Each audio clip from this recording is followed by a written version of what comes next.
있습니다. 하나님께서 오늘도 저희들을 위해 귀한 은혜의 말씀을 준비하고 기다리시는 줄을 믿습니다. 집 앞에 있는 공원에 가끔씩 산책할 때가 있습니다. 그곳에 번개를 맞아 부러지고 시커멓게 탄 한 그루의 나무가 있습니다. 요즘같이 잔디가 푸릇푸릇하고 잎들이 무성한 그 나무들 사이에 유독 번개 맞은 나무가 더 흉측하고 처량하게 보입니다. 그런데 얼마 전에 웬일인지 그 나무에서 파릇파릇한 잎사귀가 돋아나고 있었습니다. 시꺼멓게 타 죽은 줄로만 알고 있었는데 그 나무가 살아 있었습니다. 나무가 힘을 다해 싹을 틔우고 잎사귀가 자라는 것을 보면서 살아있다는 것이 너무 아름답게 보였습니다. 죽은 것 같았지만 잎사귀를 자라게 하는 이 나무의 생명력이 저의 발걸음을 멈추게 했습니다. 한참 쳐다보며 그 나무 죽었다고 생각했던 그 나무가 이렇게 아름다운 싹을 틔우고 잎이 자라는 모습, 그 생명의 아름다운 모습을 한참이나 감상했었습니다. 사랑하는 성도 여러분, 자연의 아름다움은 어디에 있을까요? 그것은 바로 생명에 있습니다. 바짝 말라 비틀어 죽어 있는 자연에게는 아무도 거들떠보지 않습니다. 하지만 생명에 있는 이 자연에는 사람들의 발걸음이 멈추게 합니다. 자연의 아름다움은, 그 가치는 바로 이 생명에 있습니다. 우리 교회의 아름다움과 이 가치는 어디에 있을까요? 그것도 바로 생명에 있습니다. 생명에 있다는 것은 뭔가 꿈틀거린다는 거죠. 그리고 살아가 있다는 것입니다. 움직임이 있고 생동감이 있습니다. 교회의 생명은 어디서부터 나올까요? 그것은 바로 예수 그리스도, 우리 예수님으로부터 교회의 생명이 흘러 들어옵니다. 예수님으로부터 나온 이 생명력은 죄로 인해 죽어가는 사람들의 발걸음을 교회로 향하게 합니다. 예수님의 생명력은 죽어가는 영혼들을 살리고 변화시키는 능력이 있습니다. 우리 덴버 소망교회가 죽어가는 영혼을 살리고 변화시킬 수 있는 우리 소망교회가 될 수 있기를 주의 이름으로 간절히 소원합니다. 오늘 주시는 말씀을 통해 생명력 있는 교회가 어떤 교회인지, 오늘 움직이는 교회라는 말씀의 제목을 가지고 하나님의 은혜를 나누고자 합니다. 첫 번째로 움직이는 교회는 어떤 교회냐면 예수님을 사랑하는 교회입니다. 너무나 당연하지 않습니까? 우리 한번 따라해 보도록 하겠습니다. 예수님을 사랑하는 교회. 우리 19절에 있는 말씀 우리 같이 한번 읽어보겠습니다. 시작. 그때에 스데반의 일로 일어난 환란으로 말미암아 흩어진 자들이 베니게와 구브로와 안디옥까지 이르러 유대인에게만 말씀을 전하는데. 아멘. 오늘 읽은 본문 말씀 가운데 이 흩어져 있는 사람들은 누구일까요? 예루살렘 이 교회의 초기 그리스도인들을 말하고 있습니다. 이들에게 큰 비박과 그리고 박해가 있었습니다. 유대주의자들의 이 억압으로 인해서 그리스도인들에게 큰 고통과 괴로움을 안겨 주었습니다. 심지어 예루살렘 교회의 그 7 집사 가운데 한 분이셨던 이 스데반 집사님이 복음을 전하다가 성 밖에 내치게 되고 그리고 돌로 쳐 죽임을 당하는 사건이 일어났습니다. 이 일 후에 믿는 자들이 굉장히 큰 핍박이 있었습니다. 이 핍박을 피해 어떻게 해요? 유대와 사마리아와 이 곳곳에 흩어져서 그들이 믿음의 삶을 살았습니다. 예수님을 믿어 핍박과 고난이 있으면 이게 싫으면 믿음을 포기하면 되지 않습니까? 그냥 살던 곳에서 편하게 살면 되지, 굳이 익숙한 환경을 떠나서 흩어져서 그것도 힘들고 고된 삶을 사는 이유가 무엇일까요? 고난을 피하고 싶은 것이 인간의 본능일 텐데 그 본능을 거스리면서까지 또다시 오늘 말씀 보니까 흩어져서 지금 뭐 한답니까? 예수를 전하고 있습니다. 흩어져서 또다시 예수를 전하는 이유가 무엇일까요? 그 이유는 바로 예수님을 위해 고난을 당할 정도로 이 초기 그리스도인들이 예수님을 사랑하는 마음이 뜨겁다는 겁니다. 예수님을 뜨겁게 사랑하기 때문입니다. 주님을 위해 고난을 당한다는 것은 주님을 그만큼 사랑한다는 증거입니다. 나를 구원하기 위해 십자가를 지신 이 주님의 사랑을 포기할 수 없기 때문입니다. 움직이는 교회는 어떤 교회냐면 이처럼 예수님을 뜨겁게 사랑하는 교회입니다. 이집트에 모카탐이라는 마을이 있습니다. 이곳은요, 쓰레기 마을로 널리 알려져 있습니다. 이집트의 수도인 이 카이로의 이 전역에 있는 이 쓰레기가 이 모카탐이라는 이 지역에 쌓입니다. 쓰레기에서 나오는 지독한 냄새와 이 독한 가스는 가스 폭발의 화재 위험이 있습니다. 그런데 그곳에서 언제나 밝게 표정을 짓고 있는 사람들이 있습니다. 그 사람들이 누구일까요? 그 사람들은 바로 콥틱이라고 불리는 기독교인들입니다. 이 이집트의 인구 가운데 약 85%가 무슬림이라고 합니다. 그 중에 한 15%가 기독교인이라고 그렇게 말합니다. 이집트 정부는 기독교 말살 정책에 따라 기독교인들에게 박해와 차별을 가했습니다. 그럼에도 불구하고 기독교인들이 1300년이라는 그 시간 동안 자신의 믿음과 신앙을 지켜왔습니다. 그런데 언젠가 이슬람 정부가 교회 지도자들을 불렀습니다. 그러면서 그들에게 제안하는 말이 무엇이었냐면 너희들에게 신앙의 자유를 주겠다. 그 대신 너희는 모카탐이라는 곳에 가서 쓰레기를 평생 분리수거하며 살아야 된다는 겁니다. 만일 그곳에 살겠다면 너희들에게 예배를 드릴 수 있는 자유를 허락하겠다. 교회 지도자들이, 기독교인들이 어떻게 했을까요? 그 제안을 아주 기쁘게 받아들였습니다. 교회 지도자들은 예배를 드릴 수 있다는 그 말에 그 자리에서 그 제안을 받아들였습니다. 모카탐으로 이주한 이 기독교인들이 그들의 신앙을 지키기 위해 동굴에 그리고 언덕에 교회를 세웠습니다. 수많은 차별과 박해와 목숨을 위협하는 테러와 협박 속에서도 굳건히 신앙을 지켜왔습니다. 이들이 불편한 삶을 알면서도 평생 쓰레기 더미에 산다는 것을 알면서도 그곳으로 이주한 이유가 무엇일까요? 그 이유는 바로 예수님을 그 누구보다도 뜨겁게 사랑하기 때문입니다. 만일 우리가 누군가를 진심으로 사랑한다면, 우리가 진심으로 사랑한다 생각해 보십시오. 우리는 그 사랑하는 사람을 위해서 어떤 고난도 견딜 수 있습니다. 참으로 이해할 수 없는 일 가운데 한 가지는 무엇이냐면 우리 등산을 좋아하시는 분들이 많이 계실 텐데 등산하는 사람입니다. 저렇게 땀을 뻘뻘 흘리며 다리가 아프도록 힘들게 올라갔다가 또다시 내려오는데 왜 저렇게 이렇게 올라갈까? 높은 산을 오르다가 조난을 당하고 사람이 죽었다는 소식도 종종 듣습니다. 생명의 위협을 무릅쓰면서까지 왜 산에 오르려 할까요? 산을 오르는 사람들의 한결같은 이야기가 무엇일까요? 그들의 대답이 이렇습니다.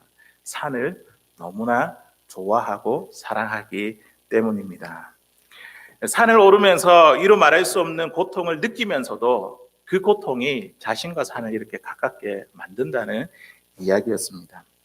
우리가 코로나19로 인해 감염의 위험으로부터 우리가 어려움이 있지만 오늘처럼 우리가 현장 예배에 찾아온 이유가 무엇입니까?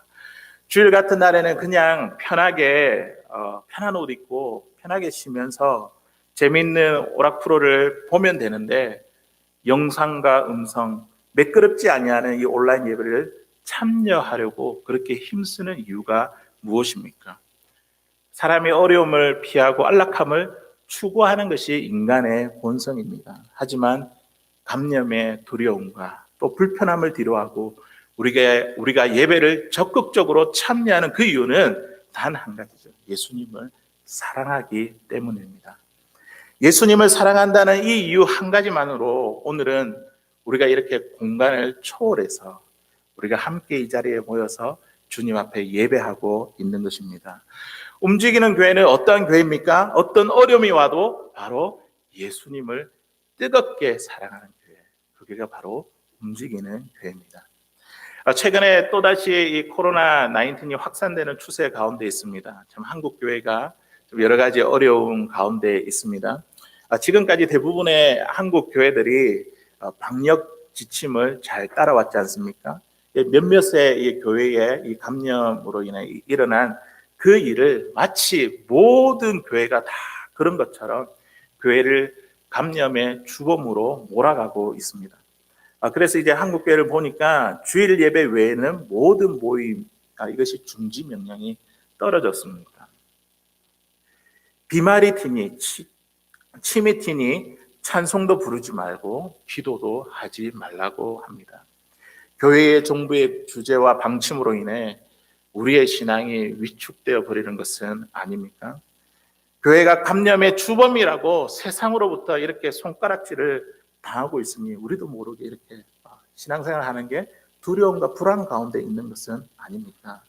교회가 고난을 당한다는 것은 바로 우리가 살아있다는 증거입니다. 고난을 통해서 예수님을 더 가까이 할 수 있습니다. 고난은 주님을 사랑한다는 증거입니다.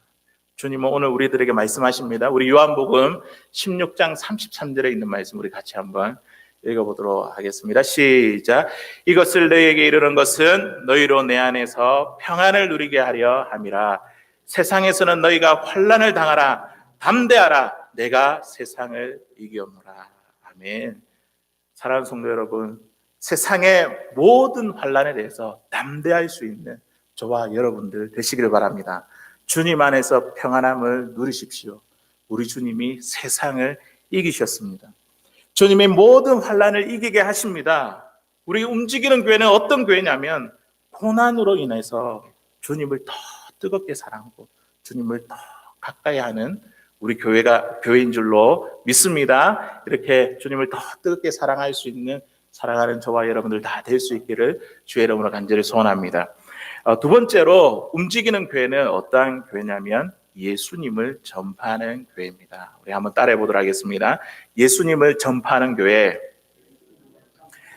20절에 있는 말씀인데 우리 같이 한번 읽어보도록 하겠습니다. 시작. 그 중에 구브로와 구레네 몇 사람이 안디옥에 이르러 헬라인에게도 말하여 주 예수를 전파하니. 아멘. 초기 그리스도인들이 유대주의자들의 핍박을 피해서 어디까지 지금 내려왔습니까? 베니게와 구브로와 안디옥까지 내려왔습니다. 그리고 그곳에서 지금 뭐하고 있습니까? 예수를 전하는데 예수가 주가 되심을 전하고 있습니다. 주라고 하는 것은 우리 예수님이 힘과 권한을 부여받으신 분이라는 것이죠. 예수님이 하나님의 아들이시고 하나님으로부터 힘과 권한을 부여받으신 분이시며 그분이 우리의 통치자가 되신다는 것을 전하고 있습니다. 죄에 빠져 죽을 수밖에 없는 그들의 인생을, 우리의 인생을 구원할 구세주가 되고 있음을 이 초기 그리스도인들이 흩어져서 전하고 있습니다. 흩어진 자들이 다른 지역으로 옮겼다는 것은 다른 도시로 삶의 터전을 받고 이민 온 것입니다. 이민 온 사람에게 최우선적인 과제가 무엇일까요? 인간다운 삶을 위해 잘 정착하는 것입니다.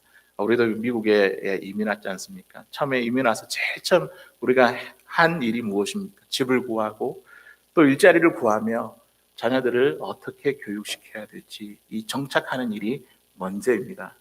저도 미국에 정착하면서 제일 먼저 한 일이 은행 계좌를 만들고 그 다음에 운전면허를 취득하는 일이었습니다. 그런데 오늘 이 초기 그리스도인들을 한번 보십시오. 그들이 이방 땅에, 낯선 땅에 와서 이민 와서 제일 처음 한 것이 무엇이냐면 바로 예수가 주가 되심을 전파했습니다. 전파한다는 것은 그냥 전하는 것과는 다릅니다. 널리 퍼뜨리는 행위입니다. 한두 번 말하고 끝내버리는 것이 아니라 지속적으로 삶을 통해서 전해지는 것을 말하고 있습니다. 예수님을 전파하는 것이 초기 그리스도인들에게 삶의 최우선순위가 되었습니다. 우리가 움직이는 교회는 어떤 교회입니까? 예수님이 주가 되심을 전파하는 교회, 주가 되심을 전하는 교회가 움직이는 교회입니다. 예수님은 우리의 죄를 위해 십자가에 죽으시고 부활하셔서 우리의 주가 되어 주셨습니다. 우리의 인생의 주인이시며 우리를 다스리시는 우리의 통치자가 되십니다. 교회가 살아있다는 증거가 무엇일까요? 교회가 생명력이 넘친다는 그 증거가 무엇일까요? 교회의 우선순위가 사람들과의 친목이나 교회 사업에 있지 아니하고 예수님이 세상의 주가 되심을 지속적으로 끊임없이 전하는 것에 있습니다.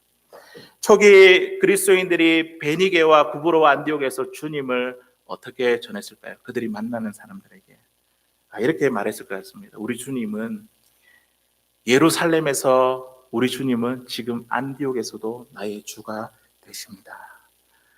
순경 속에서도 나의 주님은 역경 속에서도, 지금과 같은 이런 어려운 가운데 역경 속에서도 나의 주님이 되십니다.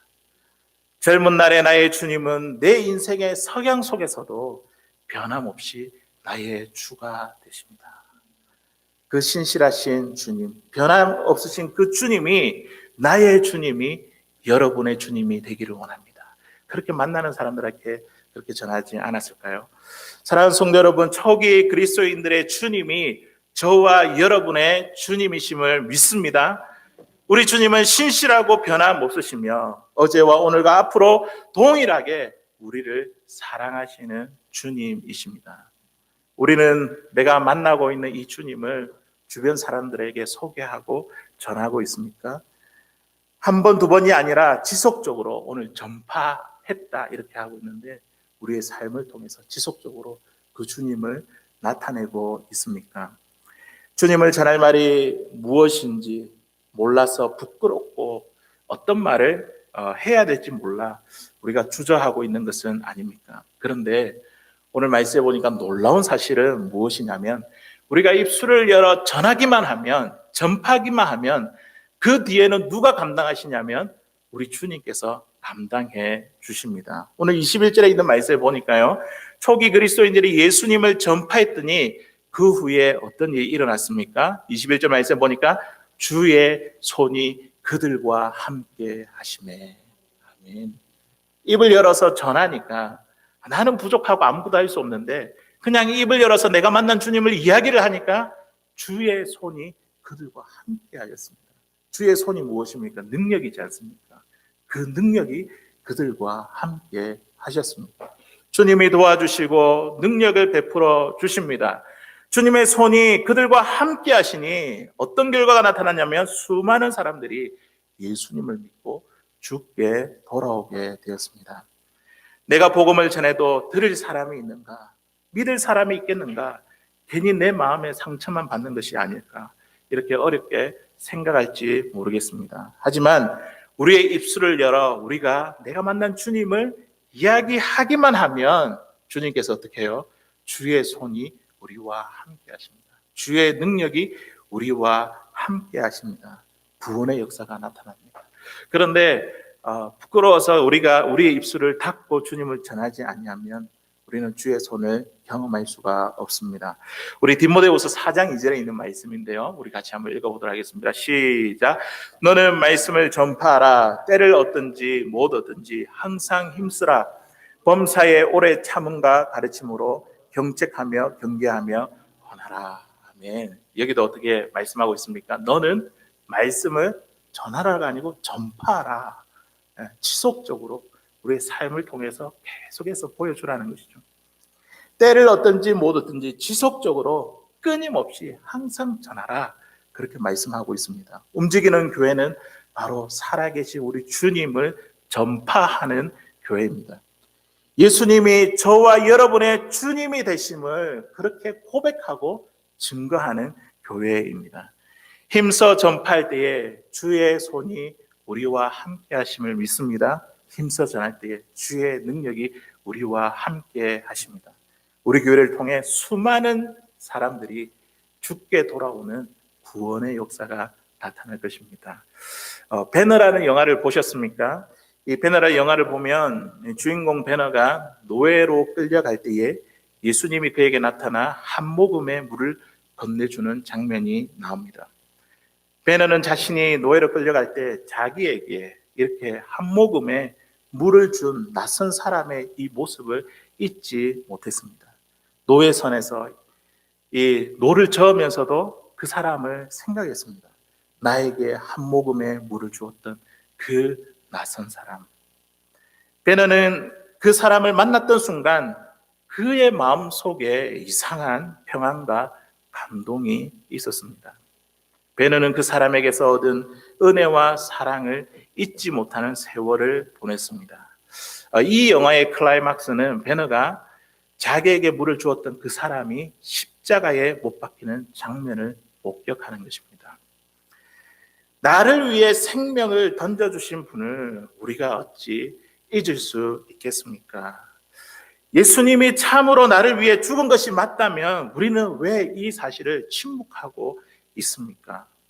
예수님이 나의 주가 되심을 전하지 못하고 침묵하는 진짜 우리의 이유는 무엇일까요? 2000년 전에 예수님이 이 땅에 오셔서 나를 위해 죽으셨다는 그 사실을 우리가 믿지 못해서 지금 주저하고 있는 것은 아닙니까? 예수님이 정말 나를 위해서 죽으셨고 자신의 전부를 주셨다면, 나의 생명이라고 고백한다면 우리는 그분을 위해서 입술을 열어야 될 줄로 믿습니다. 우리들에게 주어진 모든 상황에서 오늘 읽었던 이 말씀처럼 때를 얻든지 못 얻든지 그리스도를 증거하고 전파하는 사람이 되어야 합니다. 주변 사람들로부터 예수쟁이로 우리는 보여야 합니다. 우리가 주를 위해 입을 열기 시작할 때에 주의 손이, 주의 능력의 손이 우리와 함께 하실 것입니다. 우리 주변에 우리를 통해서, 우리를 교회를 통해서 구원의 역사를 이루어 주실 줄로 믿습니다. 우리 예수 그리스도를 온전히 믿는 교회, 또 이 움직이는 교회는 바로 예수님을 전파하는 교회입니다.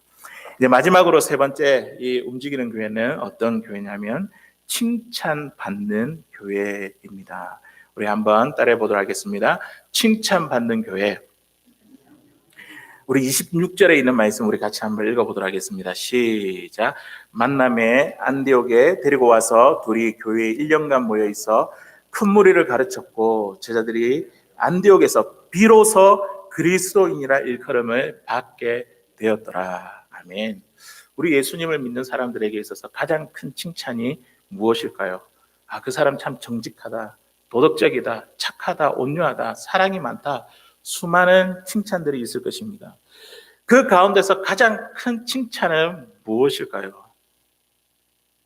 그 가운데서 가장 큰 칭찬은 믿는 자들의 모습 속에서 예수님이 보인다, 예수님이 느껴진다, 예수님의 냄새를 맡을 수 있다, 이 이야기를 듣는 것이 우리에게 있어서 가장 큰 칭찬이 아니겠습니까? 예수님이 보인다, 느껴진다, 냄새가 난다, 이 말을 5글자로 줄이면 무엇일까요? 무엇일까요? 그리스도인. 오늘 말씀에 나왔죠. 그리스도인. 이것을 4자로 줄이면 뭘까요? 예수쟁이. 권사님 대단하십니다. 입니다. 우리가 방금 읽은 말씀에 안디옥 교회가 가장 큰 칭찬을 받았습니다. 제자들이 안디옥에서 비로소 그리스도인이라 일컬음을 받게 되었더라. 아멘. 오늘날 그리스도인이라는 이 말은 보통 교회에 다니는 사람 그 정도의 의미로밖에 인식되지 않습니다. 그러나 맨 처음에 이 그리스도인들은 그리스도인이라 불려질 그 당시에는 그 의미가 지금과 많이 달랐습니다. 이 그리스도인이라는 이 말은 이제 두 단어의 합성어죠. 크라이스트와 이안, IAN, 이 두 개가 합쳐져서 만들어졌습니다. 뒤에 있는 이 의미는 무엇이냐면 무엇에 속해 있다는 그런 의미를 가지고 있습니다. 그러므로 다시 말해서 그리스도라는 그 말의 의미가 무엇이냐면 누구에게 속한 사람요? 그리스도에게 속한 사람, 예수님에게 속한 사람을 말해서 뭐라고 하냐면 그리스도인이라 그렇게 부릅니다. 세상 사람들은 다른 사람의 삶에 대해서 별로 칭찬하지 않습니다. 그런데 오늘 말씀에 보니까 안디옥 교인들이 1년간 말씀을 배웠고 그들이 변화된 삶의 모습은 주변 사람들에게 큰 감동을 주었습니다. 그때 비로소 그리스도인이라는 별명을 얻었습니다. 안디옥 교인들의 모습 속에서 누가 보였다는 거죠? 예수님이 보였고, 그리고 예수님의 성품을 느낄 수 있었고, 그리고 예수님의 냄새를 맡을 수 있었다는 이야기입니다. 이 얼마나 세상 사람들로부터 가장 큰 칭찬입니까? 우리는 우리의 이웃들이 우리 자신의 모습들을 보면서 예수님이 보인다, 또 예수님의 성품이 느껴진다, 예수님의 냄새가 난다는 칭찬을 듣고 있습니까? 우리 보고 크리스찬, 그리스도인, 예수쟁이라고 우리를 부르고 있습니까? 지금 저희 가정에서 살고 있는 집에 이제 한 1년 정도, 이렇게 1년 조금 넘게 살았는데요. 조금 불편했던 한 가지가 주차하는 것이었습니다. 저희 오른편에 주차하시는 분이 항상 이 왼쪽 라인, 주차 라인 가깝게 주차하는 바람에 차를 타고 있는, 조수석에 차를 타고 있는 사람이 내리기가 참 이렇게 어렵더라고요. 다른 사람을 생각해서 조금만 더 오른쪽으로 주차하면 되는데 왜 매일 똑같이 이 왼쪽 편으로 이 주차 라인 그 가까이에 이렇게 주차를 하는 것일까? 한 번은 제가 옆집 차보다 더 빨리 주차하는 날에 일부러 오른쪽에 더 붙여가지고 차를 댔습니다. 그렇게 하면 얼마나 불편한지 이 사람도 알겠지. 그런데 한 번은 저도 모르게 저의 주차 번호를 확인하지 않고 이 오른편, 얄밉게 생각했던 이 오른편 주차 공간에 주차를 하고 하룻밤을 잤던 적이 있습니다. 다음날 아침에 보니까 주차되어 있는 곳을 보니 저의 주차 공간은 비어 있었고 오른편 주차 공간에 주차가 되어 있는 것을 보고 너무 미안한 마음이 들었습니다. 보니까 일부러 다른 곳에 이렇게 주차를 한 것 같더라고요. 그러면서 저에게 잘못 주차했다고 한 번도 저에게 컴플레인하지 않고 반갑게 인사하며 웃으면서 그냥 그렇게 지나가더라고요. 그러면서 저는 지난번에 그런 저의 마음의 행실을 돌아보게 되었습니다. 그리스도인으로서 정말 부끄러웠습니다. 이웃에게 온유함을 드러내지 못한 저 자신이 너무나 부끄러웠습니다. 그런데 알고 보니까 그 사람도 크리스찬이더라고요. 말은 하지 않아도 그분을 통해 예수님의 친절함과 밝음이 보였습니다. 사랑하는 성도 여러분, 여러분은 주변 사람들로 하여금 어떤 칭찬을 듣기를 원하십니까? 능력 있는 사람, 재능 있는 사람, 성공한 사람, 매력 있는 사람, 이런 말로 우리가 칭찬을 듣기를 원하십니까? 우리의 모습 속에서 예수님이 보여지고 예수님의 성품을 느낄 수 있으며 예수님의 향기를 맡을 수 있는 그리스도인이다, 이런 칭찬을 들을 수 있는 저와 여러분들 되시기를 바랍니다. 우리 움직이는 교회는 바로 그리스도인이라 그렇게 칭찬받는 교회입니다. 제2차 세계대전 때 태평양 바다 한가운데서 미국 해군 함정 한 척이 적군의 포를 맞고 가라앉을 위기에 봉착하게 되었습니다. 배가 가라앉지 않도록 배 안에 있는 모든 무거운 물건들을 바다에 던졌습니다. 배에 타고 있던 사람들은 자연히 우선순위를 생각해서 중요하지 않은 것부터 이제 바닷속에 이렇게 버렸습니다. 그들이 최후까지 가지고 있었던 것은 두 가지였는데 그게 무엇이었을까요? 하나는 양식이었고 마지막 하나는 해군 병사들의 수첩 속에 사랑하는 애인 사진이 최후까지 남아 있었던 유품 중에 하나였습니다. 생명이 끝나는 마지막 순간까지 그들이 붙들고 있기를 원하는 것, 그것은 바로 사랑하는 사람의 영상이었습니다. 사랑하는 사람을 보고 싶어 했고 그리워했습니다. 우리의 인생 가운데서 우리가 모든 것을 잃어버리는 그 죽음의 순간까지 우리가 붙들고 기억해야 될 것은 무엇일까요? 내가 사랑하는 사람들, 나의 배우자와 나의 자녀들, 나를 사랑하는 부모님의 얼굴이 아닐까요? 하지만 우리가 그리스도인이라고 한다면 마지막 죽음의 순간까지 붙들고 있어야 할 분은 바로 오직 예수 그리스도입니다. 영화 타이타닉에서 배가 침몰하는 순간까지 바이올린 연주자들이 모여서 두렵고 불안해하는 사람들을 위해 4주를 가까이 이 찬양을 연주하지 않습니까? 그 모습이 참으로 인상적이었습니다. 코로나19로 인해 어려움 당한 사람들에게 감염의 위협을 무릅쓰고 마스크와 소독제를 나눠주고 음식 배달의 봉사를 하며 따뜻한 이웃 사랑을 실천하는 그 자들이 마지막 순간까지 예수님을 붙드는 그리스도인들의 모습이 아닐까요? 참된 그리스도인은 죽음의 순간까지도 그 죽음을 두려워하지 않고 예수님의 향기가 나는 사람들입니다. 우리 고린도후서 2장 15절에 있는 말씀 우리 같이 한번 읽어보도록 하겠습니다. 시작. 우리는 구원받는 자들에게나 망하는 자들에게나 하나님 앞에서 그리스도의 향기니. 아멘. 우리는 누구라고요? 우리는 그리스도의 향기입니다. 예수님의 냄새를 풍기는 자들입니다. 믿는 자들에게나 믿지 아니하는 자들에게 예수님의 냄새가 난다고 칭찬을 듣는 자들입니다. 우리 덴버 소망교회가 우리 이 지역 사회로부터 이런 칭찬을 받는 우리 교회가 될 수 있기를 바랍니다.